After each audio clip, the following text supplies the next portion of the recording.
রাজনৈতিক দলগুলোর সাথে দফায় দফায় বৈঠক করছে ঐকমত্য কমিশন। তাদের সামনে উপস্থাপন করছে নতুন নতুন প্রস্তাব। তবে কিছু প্রস্তাব বিএনপিকে বেঁধে ফেলতে করা হয়েছে বলে অভিযোগ তুলেছে দলের হাইকমান্ড। আপনারা যে পুলিশের উপর হাত তুললেন এবং এটা তো উদ্দেশ্য প্রণোদিত, পুলিশকে খেপিয়ে তুলবে পুলিশ, যাতে কোনো একটা গুলিটুলির ঘটনা ঘটায় দেয়। অর্থাৎ এই ছাত্রলীগ চেয়েছিল পুলিশকে মারধর করে খেপিয়ে তুলবে, এরপর পুলিশ যেটা ফায়ার টায়ার করবে ভিতরে তারাও ছাত্রদেরকে, কারণ তারা আর্মস বহন করে এসছে সেখানে ছাত্রলীগ। পুলিশ যখনই বন্দুক থেকে 2-3টা ফায়ার করবে, সেটা টিএসএল হোক আর রাবার বুলেট যেটাই হোক না কেন, এই ছাত্রলীগের ছেলেরা ওই ছাত্রদের ভেতরে থেকে তারা হয় পুলিশকে এত ছাত্রকে গুলি করে সেখান থেকে কেটে পড়বে। তো পুলিশের গুলিতে 2-4টা ছাত্র মারা গেলে এইটাকে নিয়ে পুরো বাংলাদেশ একটা বড় আন্দোলন তৈরি করবে, এটা ছিল ছাত্রলীগের প্রথম প্ল্যান।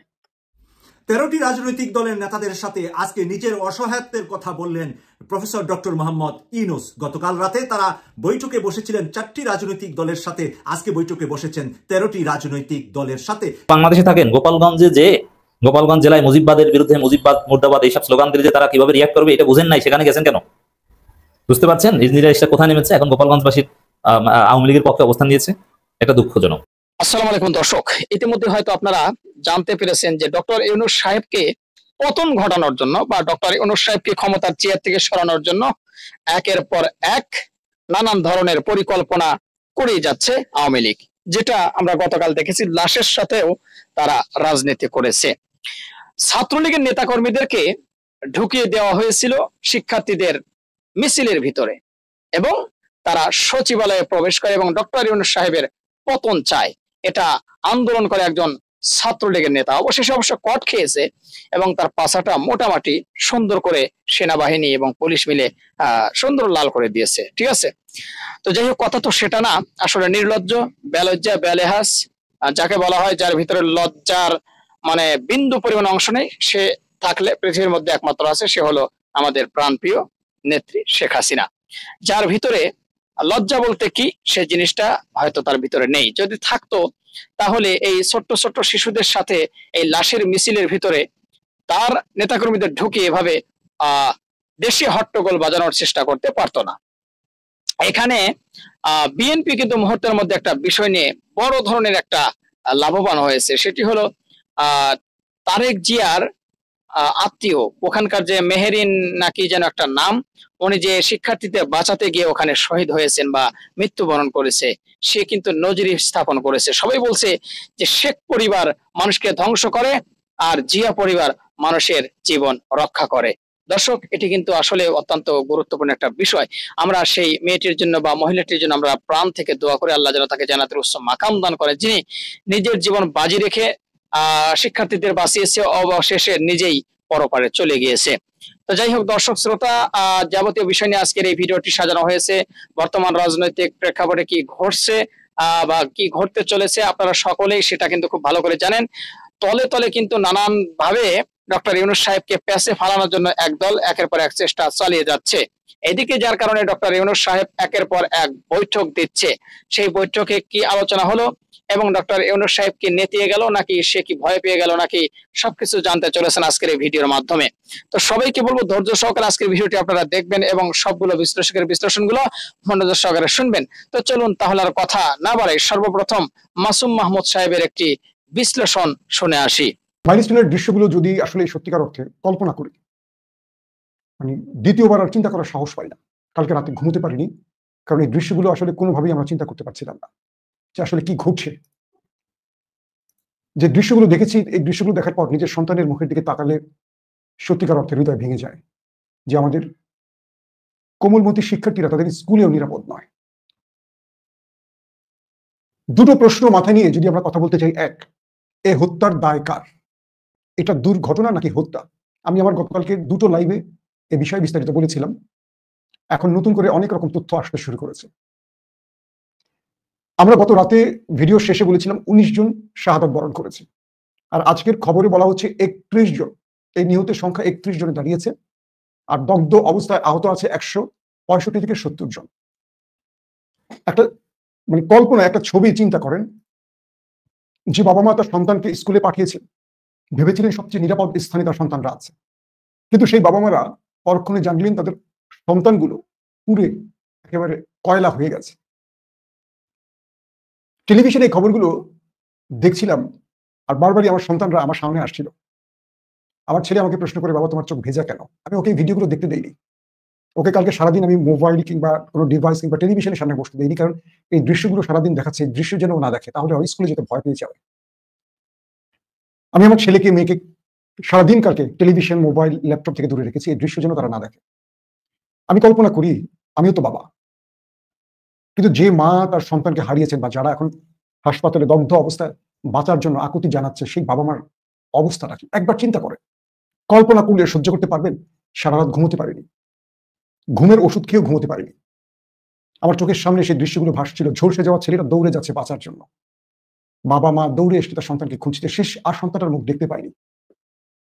তাদেরকে যা ফেরত দেওয়া হবে ওরা কিছু, আর কি বলবো।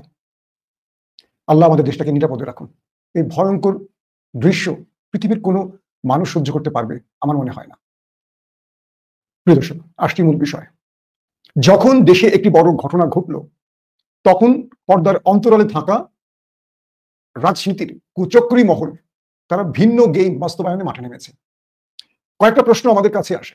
মাইলস্টোন স্কুলটির মালিককে, যতটুকু জানি নুরুন নবী নামে একজন, এবং তিনি শেখ হাসিনার খুব আস্থাভাজন বিশ্বাসী একজন ব্যক্তি। এই স্কুলটা দুর্ঘটনার পর যতগুলো ঘটনা আমাদের সামনে আসছে, প্রত্যেকটা ঘটনাকে তদন্তের মাধ্যমে যদি বিশ্লেষণ করা হয়, অনেক কিছু বেরিয়ে আসবে। সরকার আদৌ সেই বিষয়গুলো তদন্ত করবে কিনা, বা সরকার সেই তদন্ত করে আদৌ তা প্রকাশ করতে পারবে কিনা, এটা নিয়ে প্রশ্ন আছে। কারণ বাংলাদেশে আজ অবধি কোনো তদন্তের রিপোর্ট শেষ পর্যন্ত আর প্রকাশ হয়নি। ইভেন পিলখানার তদন্ত রিপোর্টও ঠিক মতো প্রকাশ হয়নি। সো এটাও বের হবে না, কারণ যেই তদন্তের মূল শিকড়ে গিয়ে শত্রুর কোনো বড় ষড়যন্ত্রের গন্ধ পাওয়া যায়, সেখানে আর কখনো তদন্ত বেশি দূর এগোয় না।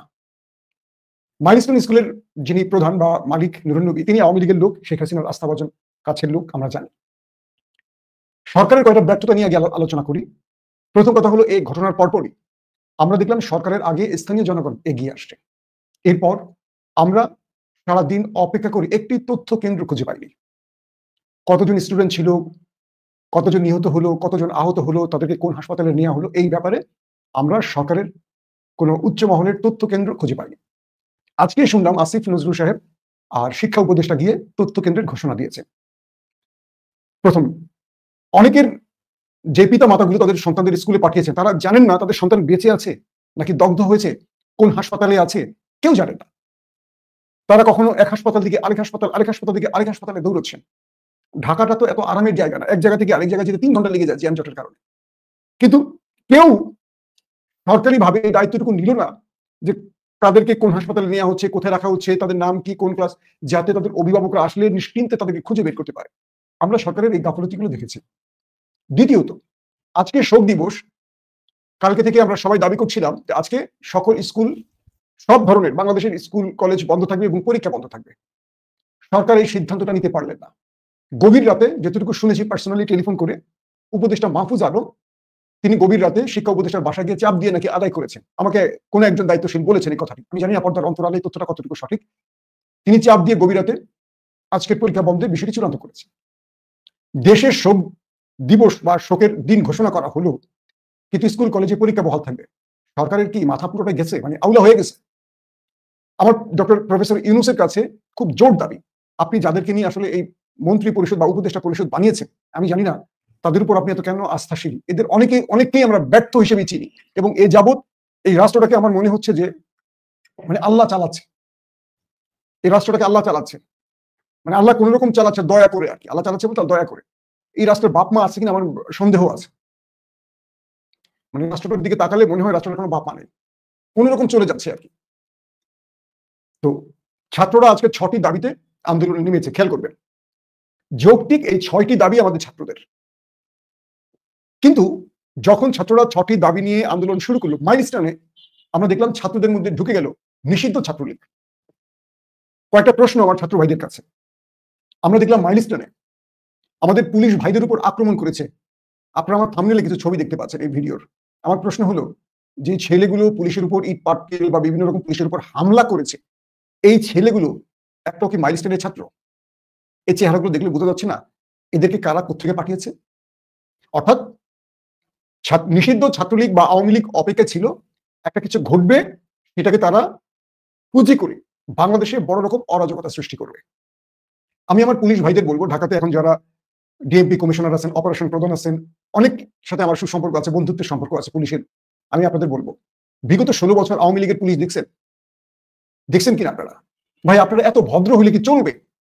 এত ভদ্র কেন আপনারা? আমি বুঝতে পারছি না। আপনারা তো মসজিদের ইমাম মুয়াজ্জিন না রে ভাই, আপনারা পুলিশ। এটা ইউরোপ এখনো বানাতে পারেনি আমরা, এটা ইউরোপ বানাই, তারপরে আপনারা ভদ্র হয়ে। প্রথম দায়িত্ব কি ছিল আমাদের পুলিশ ভাইদের? ছাত্ররা যখন আন্দোলনে যাবে প্রথমে তাদের আইডি কার্ড চেক করা, বা তাদের মধ্যে আমাদের এজেন্সির লোক ঢুকে যাওয়া, এসবির লোক ঢুকে যাওয়া, এনএসআই লোক ঢুকে যাওয়া, ডিজিএফআই লোক ঢুকে যাওয়া। কারণ একটা রাষ্ট্র ব্যবস্থার মধ্যে বা একটা ফ্যাসিস্ট স্বৈরাচারকে সরানোর কারণে সেইখানে বড় রকম গেম প্ল্যান নিয়ে শত্রুরা আসবে, এটাই স্বাভাবিক। আর দলটির নাম আওয়ামী লীগ, যারা মানুষ হত্যা করে ক্ষমতায় টিকে থাকার জন্য এই দেশে বহু আকাম করেছে। তারা শেরাটনের সামনে গান পাউডার দিয়ে বাসে আগুন ধরিয়ে 1.5 জন মানুষকে মেরেছে কেবল রাজনৈতিক ক্ষমতার জন্য। তারা পল্টনে সাপের মতো মানুষকে পিটিয়ে মেরেছে। এরা হত্যা, এরা গুম খুন এগুলো খুব ভালো করতে পারে। তো মাইলস্টোনের ছাত্ররা যখন 6টি দাবিতে নেমেছে, আমাদের কোমলমতি শিক্ষার্থীরা, এদের মধ্যে ঢুকে গেল ছাত্রলীগ।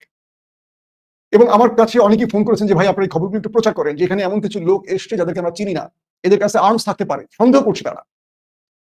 এবং দেখলাম যে এরা পুলিশের উপরে বিনা কারণে চড়া হলো, আমাদের পুলিশ ভাইদের উপর আক্রমণ করেছে। আমাদের পুলিশ যথেষ্ট ধৈর্যের পরিচয় দিয়েছে। যদি আজকে আওয়ামী লীগের পুলিশ হতো, মাইলস্টোনে বা সচিবালয়ের সামনে কয়েক ডজন লাশ পাওয়া যেত। আমাদের পুলিশ নিজে মার খেয়েছে, কিন্তু ছাত্রদের গায়ে হাত তোলেনি। আমরা দেখলাম সোশ্যাল মিডিয়া, আপনারা ইতিমধ্যে দেখছেন সেই চেহারাগুলো। তারা কি করলো? ছাত্রদের মধ্যে ঢুকে পুলিশের উপর চড়া হলো, পুলিশকে ব্যাপকভাবে আঘাত করলো। আমাদের পুলিশ সহ্য করে গেছে।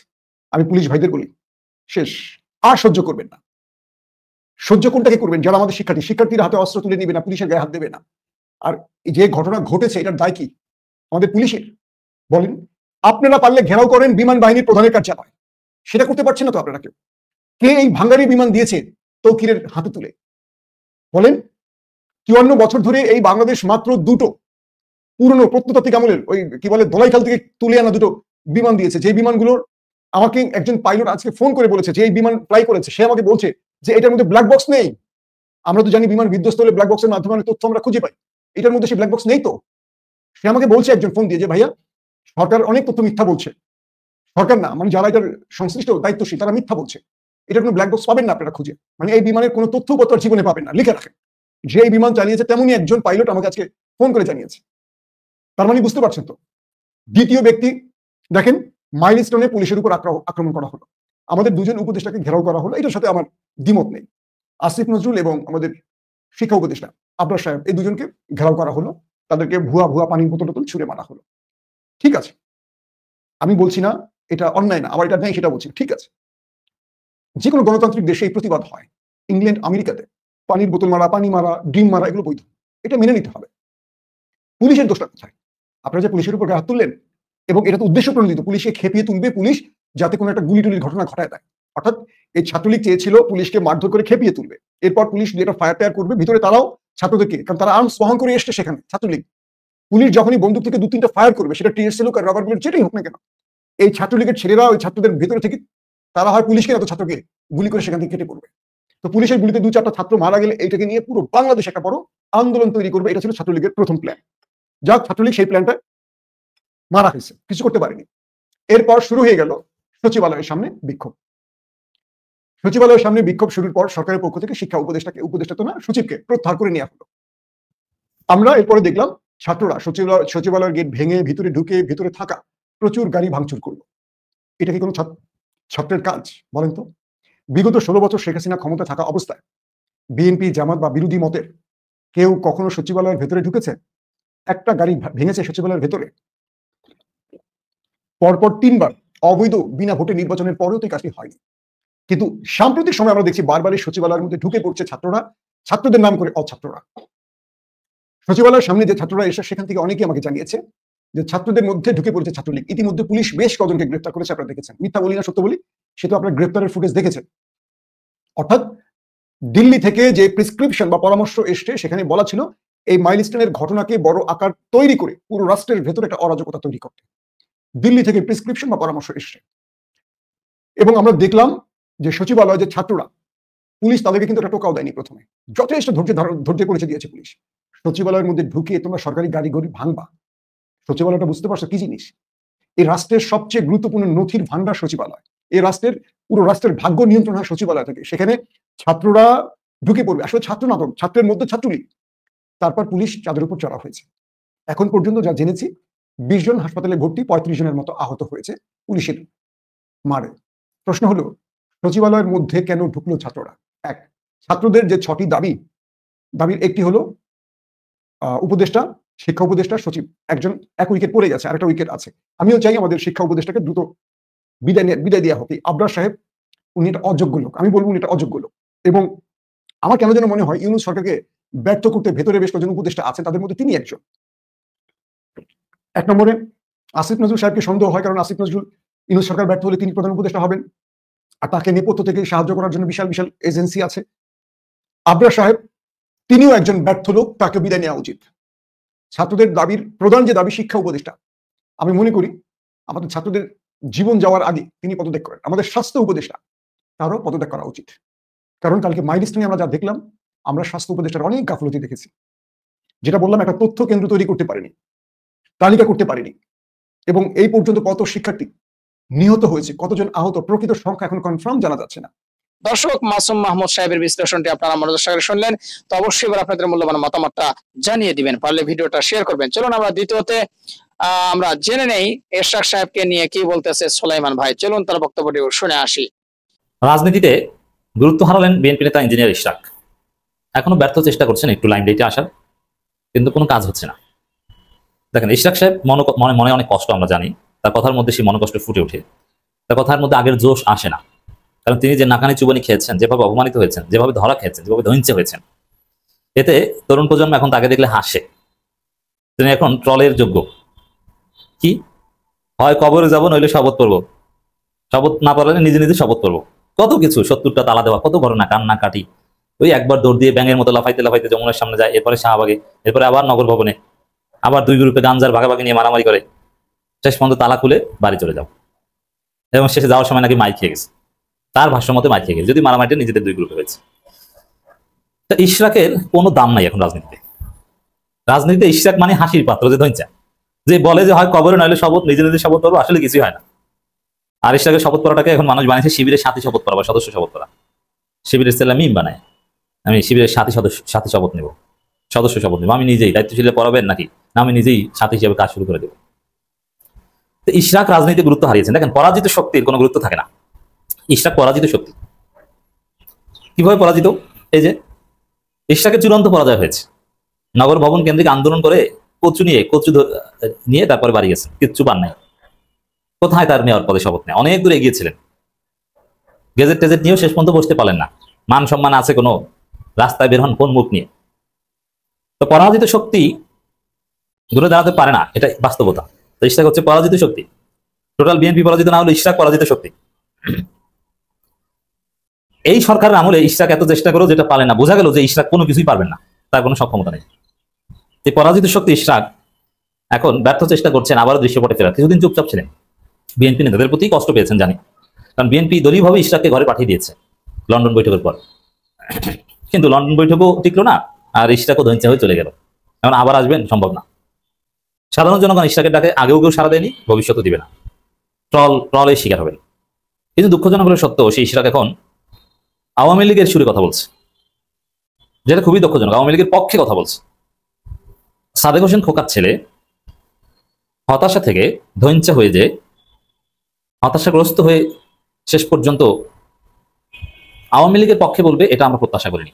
কিন্তু আমরা ভেবেছিলাম যে ইশরাক সাহেব সাদেক হোসেন খোকার ছেলে, কষ্ট পেলে প্রয়োজনে বাসায় বসে থাকবেন, কিন্তু ক্ষোভ থেকে আওয়ামী লীগের পক্ষ নেবেন এটা আমরা আশা করিনি। কিন্তু আওয়ামী লীগের পক্ষও নিয়েছে। কিভাবে নিয়েছে আমি দেখিয়ে দিই। দেখেন ইশরাকের একটা বক্তব্য, যেখানে মব দেখবেন সেখানেই উচিত শিক্ষা দেবেন ইশরাক। এখন যে মব, এই পরিভাষাটি হচ্ছে আওয়ামী পরিভাষা।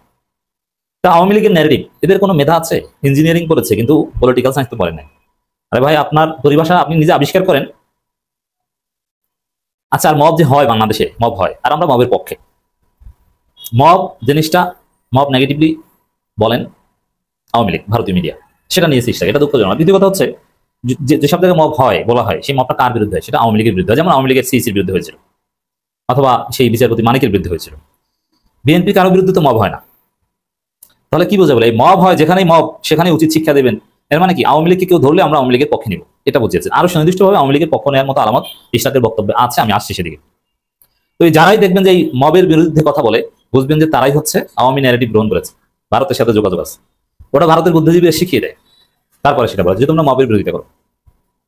এখন সামনে চুপ্পুকে জয় বাংলার আন্দোলন, আরো এরকম টুকটাক আন্দোলন হবে, তখন সেটাকে বিএনপি ও মব বলে প্রতিহতের চেষ্টা করবে। এই কারণে আর দেখবেন যে আওয়ামী লীগ বিএনপি একসাথে মাঠে নামার চেষ্টা করবে অদূর ভবিষ্যতে।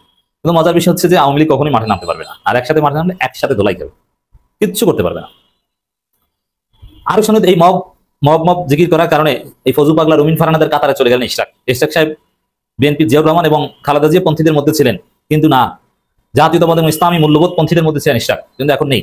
এখন ইশরাক সাহেব রুমিন ফারহানা এবং ফজু পাগলা আর কাতারে চলে গেলেন এই মব বলে।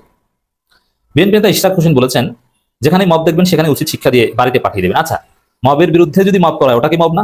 যেখানে মব দেখবেন সেখানে উচিত শিক্ষা দেবেন, মানে এক মবের বিরুদ্ধে আরেক মবের ডাক দিচ্ছে। তাহলে বুঝুন যে ইশরাকের মেধা কত জ্ঞান আছে। এই ছেলে আসলে কি বুঝে কিছু? বলছে যেখানে মব দেখবেন সেখানেই উচিত শিক্ষা দিয়ে বাড়িতে। আরে ভাই, এখানে আপনি যদি মবের বিরুদ্ধেই হতেন তাহলে কি বলতেন? যেখানে মব দেখবেন সেখানেই পুলিশ কিংবা সেনাবাহিনীকে খবর দিয়ে তাদেরকে ধরিয়ে দিবেন। কিন্তু আপনি নিজেই যদি মব প্রতিহত করেন তাহলে আপনি নিজেই তো মব করলেন। এর মানে ইশরাককে কেউ শিখিয়ে দিয়েছে যে বাবা তুমি মবের বিরুদ্ধে বলো, কিন্তু মবের বিরুদ্ধে বলতে যে আরেক মবের সমর্থন করে ফেলেছে, এটা আবার ইশরাক সাহেব বোঝেন নাই, ব্রেইন অতদূর কাজ করেনি। হতাশা থেকে ব্রেইন কাজ করে না, কারণ যে নাকানি জীবনে খেয়েছেন নগর ভবনে, মান সম্মান তো নাই, এখন এরকম হতাশা আপনার মধ্যে ঢুকেছে। দর্শক শ্রোতা, বক্তব্যটি আপনারা শুনলেন, অবশ্যই আপনাদের মূল্যবান মতামত জানাবে। ভিডিও শেষ মুহূর্তে চলে এসেছি আর একটা ভিডিও দেখে কিন্তু আজকে ভিডিওটি শেষ করব। তো মাঝখানে বলবো যারা এখন পর্যন্ত আমাদের চ্যানেলটি সাবস্ক্রাইব করেননি, প্রতিনিয়ত এই ধরনের সকল প্রকার নিত্য নতুন আপডেট খবরগুলো পেতে আমাদের চ্যানেলটি সাবস্ক্রাইব করে আমাদের সাথে থাকবেন। চলুন সর্বশেষ ভিডিওটিও দেখে আসি।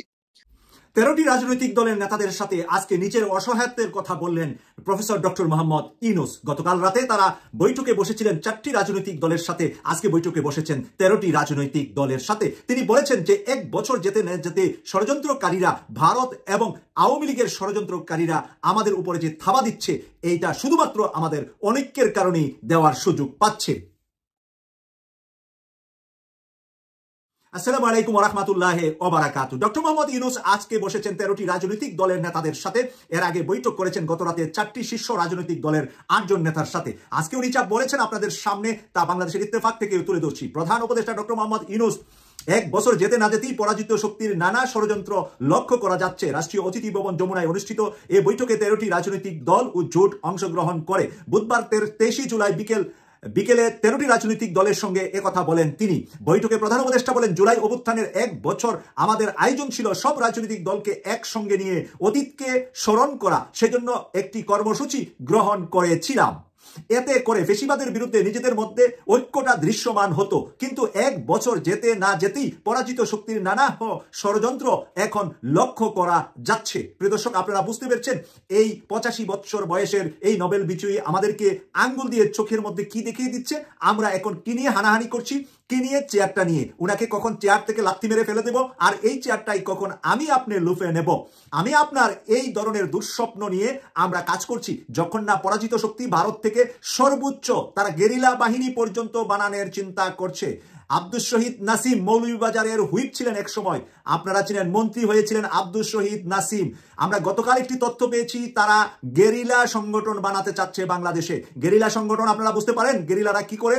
এই যে আমাদের পাশের দেশগুলোতে গেরিলারা সেই কাজগুলা করে থাকে। মায়ানমারের গেরিলাদের কাছে সরকার সেনাবাহিনী পরাজিত হচ্ছে, তার মানে আওয়ামী লীগের গেরিলা বাহিনী রাতের আধারে ওই যে ওরা নকশাল বানিয়েছিল, ওই নকশাল আবার বানাতে চাচ্ছে।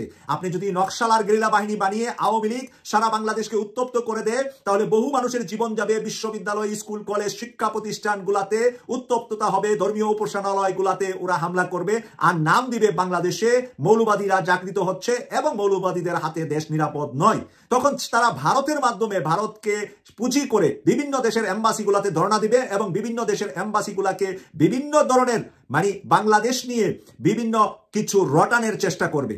আর সেই জায়গায় যদি বিএনপি, জামাত, এনসিপি, ইসলামী আন্দোলন সহ সকল দলগুলা ঐক্যবদ্ধ না থাকতে পারি, আমাদের কপাল পুরা জাতি হিসাবে আমরা কিন্তু কপাল আরেকবার আমাদের পূর্বে, আমরা গত বছর যে কপাল পুড়ে আমাদের সন্তানদেরকে হারিয়ে আমরা বিজয়টা এনেছি, সেই বিজয়টা এক বছর যেতে না যেতে নষ্ট হয়ে যাচ্ছে বলে ডক্টর মোহাম্মদ ইউনূস আজকে আমাদেরকে স্মরণ করিয়েছেন। আজকের বৈঠকে ফ্যাসিবাদের বিরুদ্ধে রাজনৈতিক ও গণ ঐক্য অটুট রাখার বিষয়ে অংশগ্রহণকারী সব দল সমর্থন জানিয়েছে। সব কয়টা দল আজকে যারা ছিল প্রত্যেকটা দলই ছোট দল।